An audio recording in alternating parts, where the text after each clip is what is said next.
everybody, welcome to Bones Collector. Today on Bones Collector we're continuing our series where Lori and I are playing our way through our board gaming library.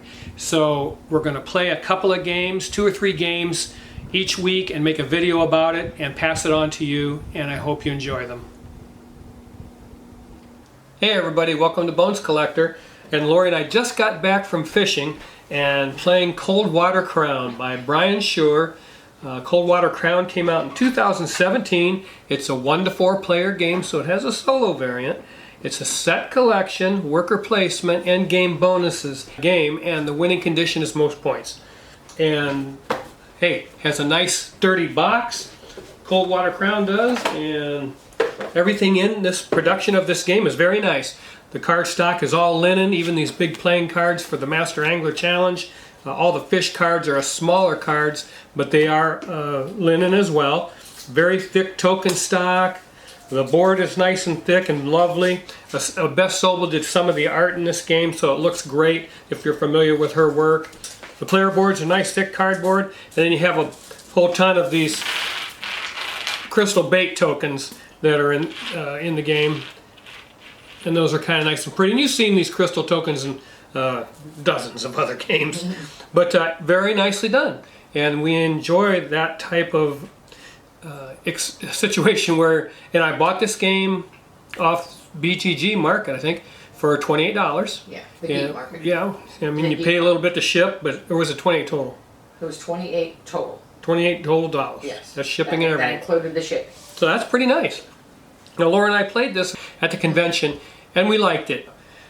I just kept it on my radar, and the only reason really that I kept it on my radar was it's a fishing game. And there's a lot of fishermen in this world. Now, whether they would be willing to play board games is another story.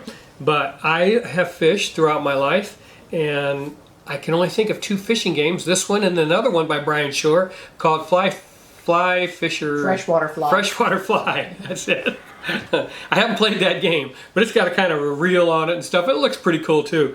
But we had played this and enjoyed it when we played at the convention, so we kind of kept it in the back of our minds. And then when we were able to pick this up used for 28 bucks, hey, it was no brainer. Now, this game has a similar mechanism to Raiders of the North Sea, if you're familiar with that, where you place a worker and you take a worker, and that's your turn. So you place a worker, take those actions, take a worker, take those actions, and that's the end of your turn. Then when you take your worker off the board, you always have to remember, and this is kind of difficult to remember, you always have to remember to flip it to the other side, because each one of these workers has a 1 on one side and a 2 on the other.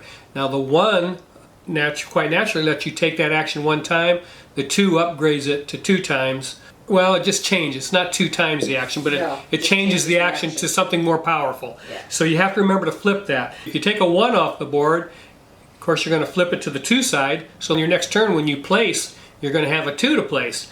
Well, it works that way when you're taking 1 off the board too. If there's a 2 out there on the board, of course you want to, that would be nice if it's something you needed, because you'll take that 2 and you'll get the upgraded action. And on your player board, you're going to have 4 zones that hold bait, and what you want to do is cast that bait out and get rid of it off your player board, because when you clear one of these 4 zones, you're going to take that fish card from whatever color zone of bait that was.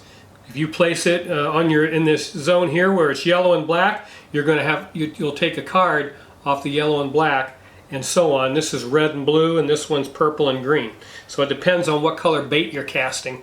And when you clear the bait off a sector of your player board, you can catch fish. And that's the object of the game. And you want to do that in a certain way that you're going to get trophies. This is trophy fishing, ladies and gentlemen. This is contest fishing. It's a tournament fishing. That's what they call it, I think. And so you're going to want to get these trophy badges, and there's different ways to get them. You have the Small Species Challenge, where you have to get 3 specific small species fish: perch, flounder, and a roach. 1 from each of the areas on the board: the river, the lake, and the shore. And that's what those 3 fishing areas are called. But that's the Small Species Challenge. And then you can also get the Master Angler Challenge, and that's this big playing card size deck. And you take those cards by taking this action on the board, with your wooden worker here, and you're going to take those cards, put them in your play area, and as you're casting bait to catch fish from these 3 areas, it's nice to have something to do with that bait. So you want these cards to be able to put the bait on the cards, and because you're completing those, you can do 2 different completions and earn 2 different badges. One of them is 3 of a kind of these Master Angler Challenge cards, and 4 different of the Master Angler cards. And you can get 2 badges. They're 2 points each, but you can only get 1 of each. And then also, if you the first one to catch 8 different species of fish gets a trophy. And there, for each section here, there's a 5-pointer and a 3-pointer. So the first one to get there gets the 5-pointer, and the second person, it's a 2-player game, it gets a 3-pointer. And there's more badges for the higher player counts. And then the first one to get 12 fish, and that's the end game trigger, gets a 2-point badge.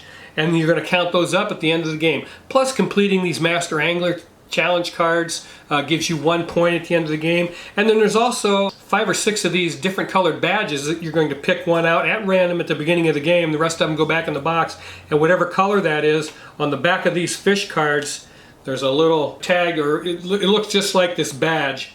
The shape looks just like this badge, and it's got a time on it, and if you match that color, you get 1 point for each one of those fish that have that color. Now I've learned that I'm not going to try and do that on purpose, because you can't see what's on the other side of this card.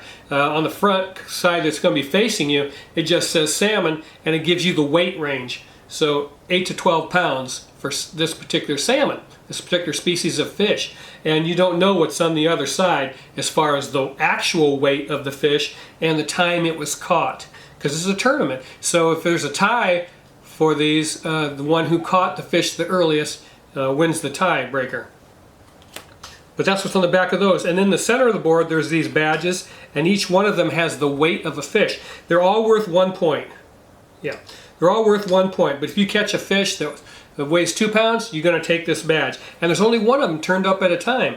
But it gives you, again, the weight range on the fish themselves. So you know, I mean, if you're going to take a salmon off the board and there's a 2-pound badge up here, you're not going to ever get that, because the salmon, the smallest salmon is 8 pounds. So that you wouldn't be able to earn that with a salmon. But you look at the other areas here, and there's some smaller species like the perch that is 3 to 21 pounds, or pike, 3 to 21 pounds, and the perch is 2 to 6 pounds. Now you might be able to get that perch and get that 2 pound, maybe on back of one of those perch. Yeah, that's what you're going to be doing. And at the end of the game, once somebody has 12 of their fish and triggers the end of the game, then you also have these area badges. Depending on who has the highest total of weight of fish for that particular area is going to take that 5-point badge, and then the person that has the lesser amount takes a 3-point badge in a 2-player game. And that is probably the game. And the game is a lot of fun. And it feels similar to Raiders of the North Sea in that you're going to be placing that worker, taking the action, pulling a worker, and taking that action.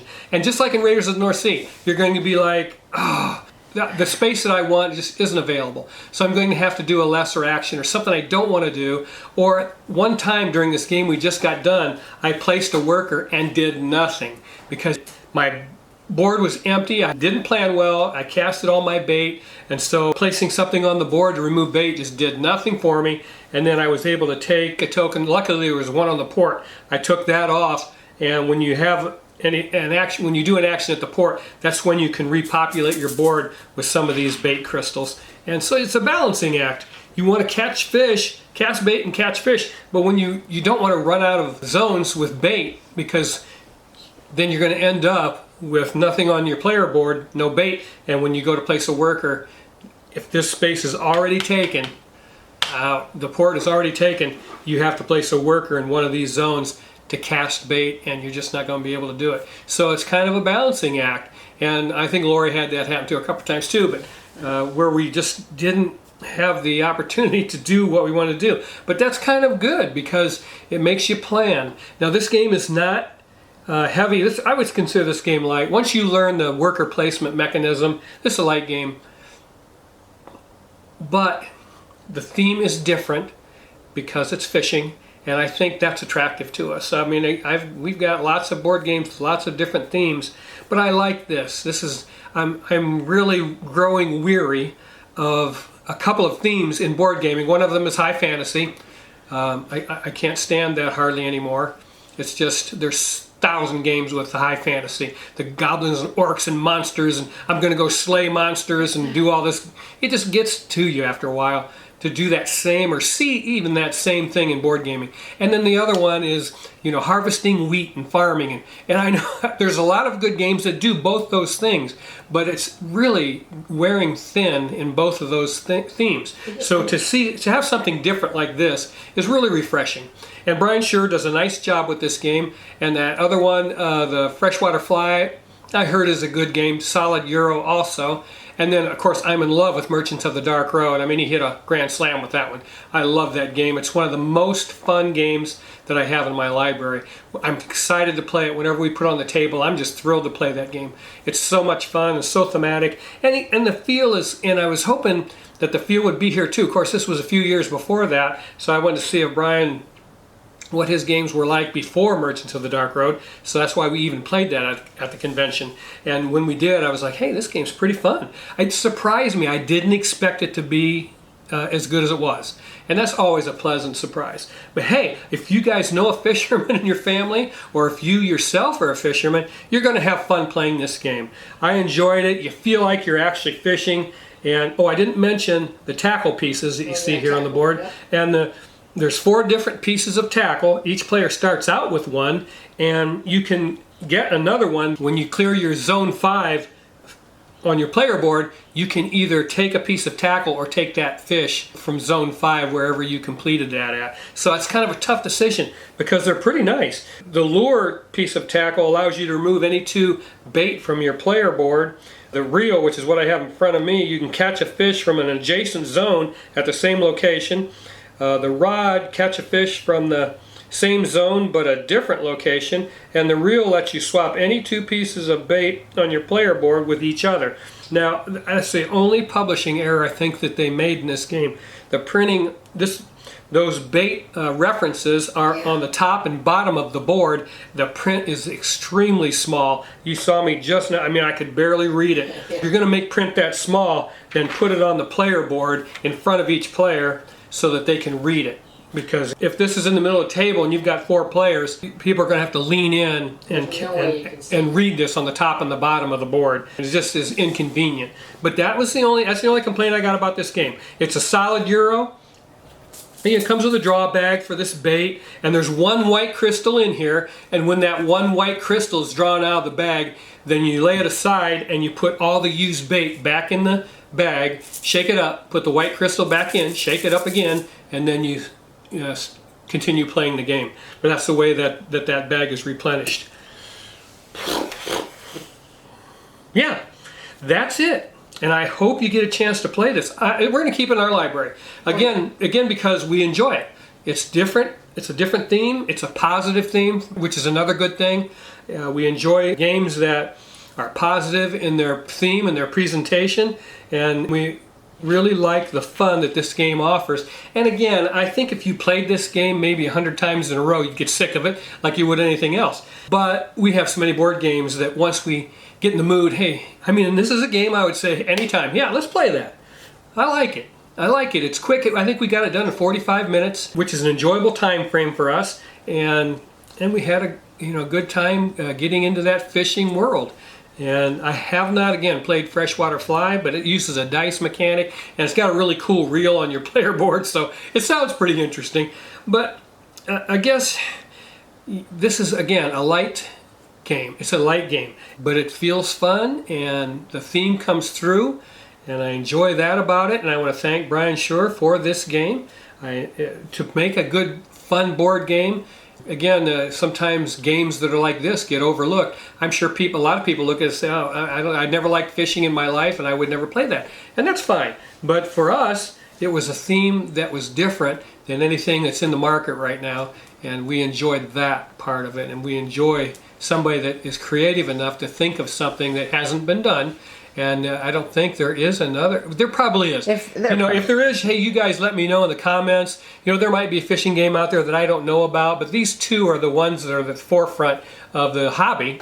And we enjoyed this one here, Coldwater Crown. I doubt if I get the other one. We just need one, so I'd like to play the other one. we'll stick with this one and maybe play the other one at convention. Yeah. But hey, that's Coldwater Crown, everybody, by Brian Shore. And again, nice production on this game. You won't be disappointed in the product that you're buying, and the game is solid and fun. And please, if you have any comments, leave them below the video. I love hearing from you guys, by the way, and I enjoy your comments. I may not get back to you right away, but I definitely think about it all the time, and I will try to get back to you when I can. I love every one of you, and keep on board gaming. It's the best hobby on the planet. Like and subscribe, and I will see you the next time on The Bones Collector. Bye-bye. Hey everybody, welcome to Bones Collector. Today, Lori and I just got done playing RISE by Remo Condizori and Marco Pranzo. RISE came out in 2022. It's a 2 to 4 player game. It's track movement and kind of an action selection thing going on here with a variable setup. And I'll talk about that in a minute. And the most points wins on this points track over here. Let's talk about the game components first. RISE comes in a kind of a nifty box, but it's not holding much. I mean, there's hardly anything in here. And the cardboard that's in it, these tracks that you're going to be using, they're pretty good thickness. And they have two sides, A side and B side, and they are different, so it makes for a nice variable setup. And you can use either. You can use A side, some A sides with some B sides, that kind of thing. And the rule book says there's 1,024 combinations to work into here, so there's a lot of variability in this game. You get these little cubes, regular size wooden cubes you're going to push around. The factories themselves are made out of wood. They're just smallish wood tokens. The card stock, just regular card stock, but you don't handle these. They're not in your hand or anything, so it doesn't really matter. And money is thick cardboard. The vault that you're going to use to determine how much money you're allowed to keep, just a thick token. And then the school tokens are kind of small things with iconography on them. And there's a ton of iconography in this game. And the rule book was very good. I will say that. It's only maybe 7 or 8 pages of rules with some pictures and stuff. So this rule set's not that big. It's a pretty nice, easily digestible game. And that's the components. That's it. That's all you get. Well, you got these penalty tiles that are in the box, and I guess that's about it. Now, the way this game works is you have 2 decks of cards. One deck of cards are the action cards, and they go in every other slot, 4 of them, and then the event cards will go in every other slot, 3 of them in between those action cards. And then the players each have a factory, and they're going to select one of these action cards to put their factory below. When they have done that, they have to pay the cost that's up on top of the card, unless the benefit of the board gives you a pass on that, and then the other person will place their factory. In a 2-player game, if they place anywhere to the left of this person's going to be allowed to use one of their school tiles. If in a 3 and 4-player game, they have to place to the left on the same action card in order to receive that benefit. So that's the way that works. And then you're just simply going to go down these cards and take these actions. So if we both ended up right here, we would start here and do this action card, and you can do the top or the bottom. If you do the top, it's free. If you do the bottom, sometimes there's a cost. And then you do the event card, then an action card, then an event card, and then this action card would be done, and these 2 would be skipped because nobody put their factory down that far. And that's the way it works. On this placeholder that you see here, there is a legend that tells you what to do during the round. Take income, lay down these cards, place your factories, take your actions, and do end of round scoring. And that's pretty helpful because you need that kind of thing in this game. It plays pretty well. The game is wonderful. I will say that. It's a wonderfully designed game. There isn't a lot of theme here. Zero. Yeah, I mean, you're building up this city supposedly, but all you're doing in this game is moving these cubes up these tracks, and you're doing it in a combo sort of way. It can be very confusing at times. I don't want you to get the wrong impression about this game. It is a wonderfully designed game, and some people are going to love this game. It took us 90 minutes to complete a 2-player. I would never play this game with more than 2. This is a 2-player game, as far as I'm concerned. If you played it with 3, it's just going to go. I was actually begging for the end of the game. By the time we got there, I said, "Is this game ever going to end?" I mean, I just wanted it to. It just, for what it is, it just went too long, in our opinion. And again, it's a wonderful game. And if you hear, you can watch Rado rave about it, and I think another YouTuber, chairman of the board, he raved about it. And I can understand why they would like it. It fits their personalities, but not mine and not ours. I mean, if you took this game and instead of these cubes, they were certain specific figurines, let's say. Like the politics, they have a top hat. Give us a wooden top hat to move around the politics board. This is the theater. You know, give us those masks to move around the track. I mean, just so on and so forth. It's just kind of, I mean, when the game is so abstract like this, you want to give it as much flavor as you possibly can. Even on these tracks, I wish they would have put some text, any kind of text. I mean, this is the politics board. Write the word politics. I don't know. You know, there could have been just a lot more done to make this game a little more flavorful. And it's so easy to get lost in your turn because you get to move up one space on a track, which gives you 2 actions to take elsewhere on these tracks. So you take that action, gives you another action. Well, when you go, oh, did I take both of those? I can't remember. I mean, it's that type of thing. I complained about that in Toledo, but it wasn't as bad as this. You get lost pretty easily in this, and we did. It took both of us to count each other's to help. We got lost pretty easily in this game, just because there's so much combination stuff going on that it just becomes a little bit overwhelming. And that's what we think of that. Old people's minds. But we're old people, and but I like the game. Don't get me wrong. It was fun for about 60 minutes, and then I'm like, okay, let's get this over with. I mean, we're playing 2-player, and we're moving along pretty good. But it just, I don't know. I don't know if I would shorten that. What time does the box say?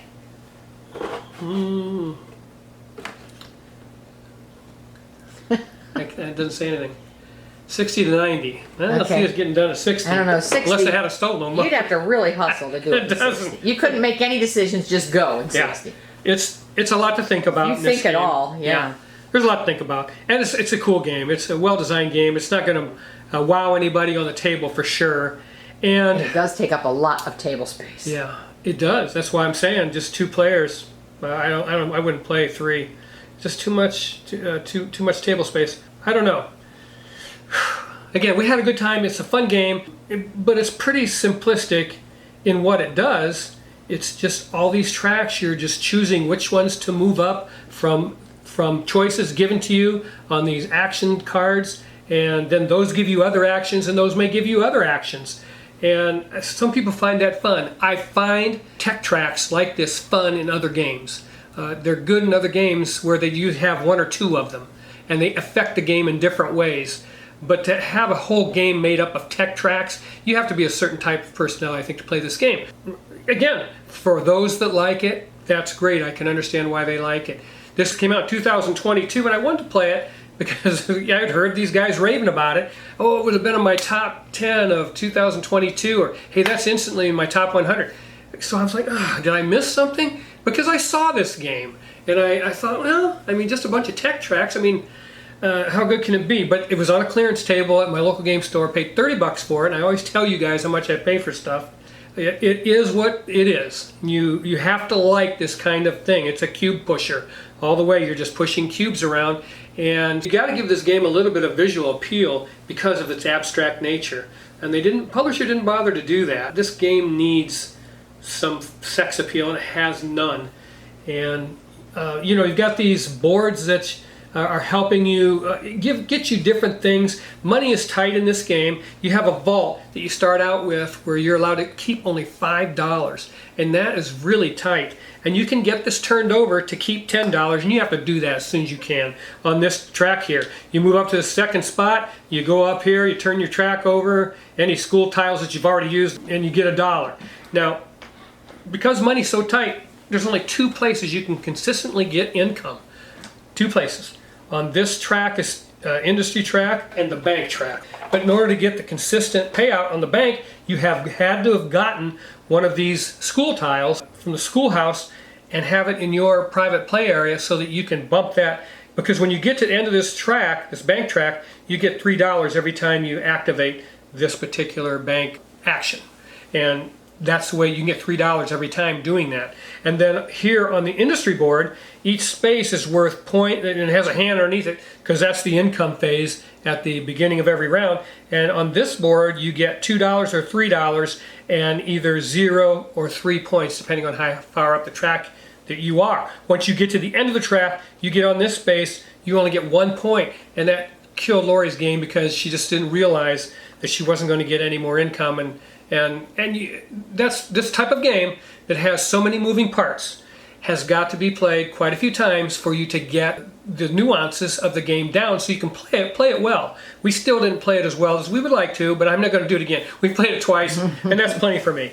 I know what type of game this is. It's a great game. It's well designed. My hat's off to these guys. Was Remo Condizori and Marco Pranzo. Hey, you guys did a terrific job. Again, it's just something that I would never pick this off the shelf. Of our 200 game library, there's nothing that I have that I would replace it with Rise. I don't know what you could do to pare this down a little bit to turn this into a 45-minute game, but that might be a little more fun. I don't know any games that are just strictly tech tracks like this. This is just moving up tech tracks, getting benefits of different actions, and those actions give you benefits, and those actions give you more actions. It's like Ganshan's Clever. Yeah. That's tech tracks with dice. I mean, yeah, maybe it is. Yeah, it's kind of like that. It is a little bit like that. Again, I'm going to sell it because I just don't see keeping this game. First of all, it's just so many things going on. You get lost in your turn, so that if you're playing with 3 people even, somebody's going to mess up. And you're going to say, oh, I can't remember. Did I take that action? And nobody's keeping track. And you better hope you're playing with honest people, for starters. You could cheat in this game very easy. Yeah. Just because there's so much going on, and on someone's turn, you just don't know. Lori said, did I do that or did I do this? I said, honey, I'm not even watching you. I can't keep track of my own stuff. Do what you want. Take it twice. I really don't care. And I ended up complaining about that until Latham. It kind of comboed quite a bit during the game, and sometimes we used even action tokens that we brought into the game ourselves to keep track of how many action points we spent. But in here, it'd be impossible. You actually have to keep track of what you're doing. And our tiny pea brains don't work that well. Old minds anymore. are too old for that. I got important information stored up here, you guys. Important stuff. Important stuff. Which lures to fish for bass in the lake behind me. Stuff like that. I mean, I can't remember some of this stuff, but it's a great game, you guys. If you like that kind of thing, where you've played games, and another one, Tapestry comes to mind. You have those tech tracks. You're moving up, but those 4 tech tracks affect other things in the game where you're building stuff. So I like that better than just doing this one thing. And I guess Catherine was another game I was thinking of that is kind of dry, but at least you're putting out hotels, and the dryness is just one mechanic, the cards, and it's a lot quicker. But something like this, it carries on too long. I mean, I got up to the end of some of these tracks, and then the next time you take the action, you only get 1 point. For like all 3 of these tracks, you get to the end of them, you get 1 point every time you activate it. And I was at the end of those tracks in very quickly. Yeah. I mean, I think it was like 3 more rounds left. So every time I activated those, I was like, I was at a point. Well, that's fine. That's the way the game works. But I like to have a little more. I'm a guy that always says I don't care about the dryness of games, but I guess I do. Castle of Burgundy's kind of dry, but it's dry for only 40 minutes. Well, you need to take like 2 rounds out of this game. Yeah, this game. Yeah, that might fix it. I don't know. If this got done in 45 minutes, I might really like it. If you could play it in 45 minutes, it would be a lot better. I just don't know how much I would like it. Yeah.